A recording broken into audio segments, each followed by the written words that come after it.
சில் என்றழையன் மின் நங்கை மீர் போதர்கின்றேன் அப்படின்னு சொல்றான். இந்த சில் என்று அடையன் மின்னா சும்மா கத்தாத, இந்த வந்துகிட்டு இருக்கேன்ல, நீங்க போயிட்டு இருக்க, நான் வர்றேன் அப்படின்னு சொல்றது போல சில் என்றழையன் மின் நங்கை மீர் போதர்கின்றேன் அப்படின்னு சொல்றான்.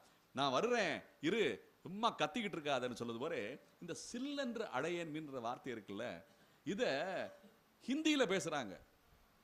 என்ன சுவாமி கியூ தும் சில்லே ரகோ அப்படின்னு கேட்பாங்க. இந்த சில்லே ரகோன்னு வார்த்தை கேள்விப்பட்டிருக்கீங்களா? ஹிந்தியில சொல்லுவாங்கல்ல, என்ன சொல்லுவாங்க நீங்க சொல்லுங்க, எனக்கு சரியா ஹிந்தி தெரியாது, நான் ஹிந்தி தெரியாது போடான்னு சொல்லிட்டு இருக்கேன். சில்லாரையோ அப்படின்னா சில்லாரையோன்னா என்ன அர்த்தம்? கத்துற. அப்ப சில் என்ற அடையன் ஆண்டாள் சொல்றது அங்க எப்படி ஒத்து வருது அப்படின்னு பார்த்தா, இந்த சில்லறை காசு இருக்குல்ல, இத ஒரு 10 காசை எடுத்து கீழே போடுங்க, காதுல அப்படியே போய் உள்ள போய் அப்படியே குடையும். இந்த சில்லறை காசுன்னு பேரே சில்லறைன்னு வச்சிருக்காங்க. அதை என்ன, அந்த காசு கீழே விழுந்து அப்படி சத்தம் கேட்குது. இப்ப இத்தனை வார்த்தையும் நடைமுறைக்கு நமக்கு ஒத்து வருகின்ற வார்த்தைகளாக இருக்கின்றன. ஆண்டாள் பாடிய இந்த சங்க தமிழ் பாசுரம், இதெல்லாமே சங்க தமிழ் பாசுரம் இன்னைக்கும் நமக்கு இந்த காதல சில்லென்று ஒழிச்சுக்கிட்டே இருக்கு என்பது போல இந்த பாசுரத்துல அந்த பெண் பிள்ளை திருப்பி பேசுறா.